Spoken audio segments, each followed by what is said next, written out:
The walls are closing in on Donald Trump, and he's lashing out like a wild animal. In the last couple of days, there have been frantic White House attempts to keep the Epstein files from going public.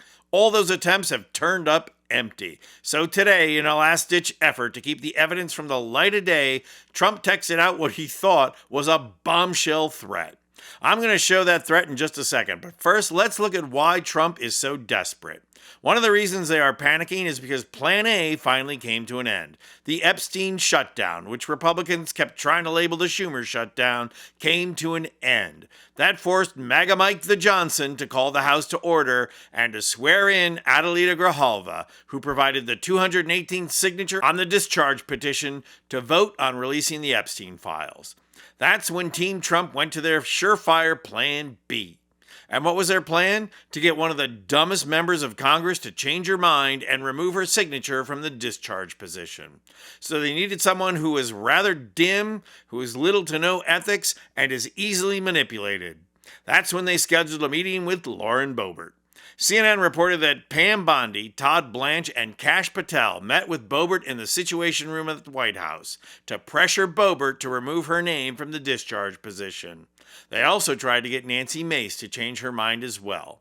Caroline Leavitt was her usual laughable self when it came time to admit they tried to flip Boebert. White House officials then meeting with Representative Boebert in an effort to try and get her to not sign this petition calling for the release of the files. Doesn't it show transparency that members of the Trump administration are willing to brief members of Congress whenever they please? Doesn't that show our level of transparency?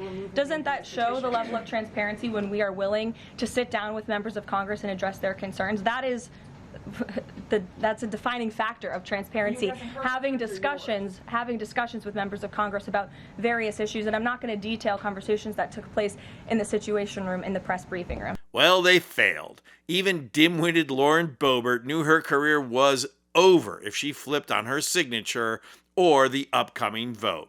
Until the release of emails, Trump thought he could inoculate himself against the Epstein scandal by getting Ghislaine Maxwell to lie for him in exchange for a pardon. And more PR was amping up to justify that pardon. Picking up the pardon pace and pardoning more outrageous characters, one right after another, was part of that normalization process. And so was Mean Girl Megyn Kelly's career-ending explication that 15-year-olds are not 8-year-olds.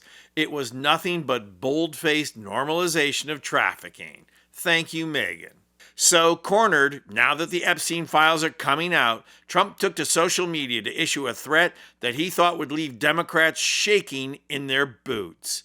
Trump posted, "Now that the Democrats are using the Epstein hoax involving Democrats, not Republicans, to try and deflect from their disastrous shutdown and all of their other failures, I will be asking AG Pam Bondi and the Department of Justice, together with our great patriots at the FBI, to investigate Jeffrey Epstein's involvement and relationship with Bill Clinton, Larry Summers, Reid Hoffman, J.P. Morgan, Chase, and many other people and institutions to determine what was going on with them and him.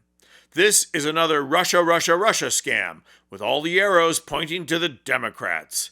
Records show that these men and many others spent large portions of their life with Epstein and on his island. Stay tuned." So, first of all, this is the measure of how Republicans have normalized the weaponization of the Justice Department, that Trump can boldly proclaim that he is directing the AG to investigate private citizens. No one is even going to raise an eyebrow at that claim, and of course they should. But the funniest thing about this threat is the fact that for Democrats, it's no threat at all.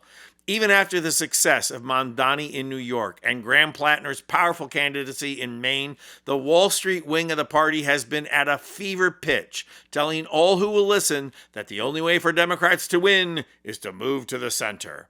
The best thing that could happen to the Democratic Party right now is for Larry Summers and Bill Clinton to be permanently silenced. And threatening the Democrats that you're going to investigate the big banks? That will be the only time you'll see Democrats cheer the Trump administration. The other beautiful thing about it is that if Summers is going down, he'll probably take Alan Dershowitz down with him. So, newsflash for dim-witted Donnie. Dressing up a huge favor in the form of a threat is not the power move you think it is. So, 3 words. Bring it on. I'm Anthony Vincent Gallo for Occupy Democrats. And if you like this video, please hit the like button and subscribe to our channel. You'll not only help out our channel, you'll be taking concrete action and helping get rid of Trump and the MAGA movement who ushered him in.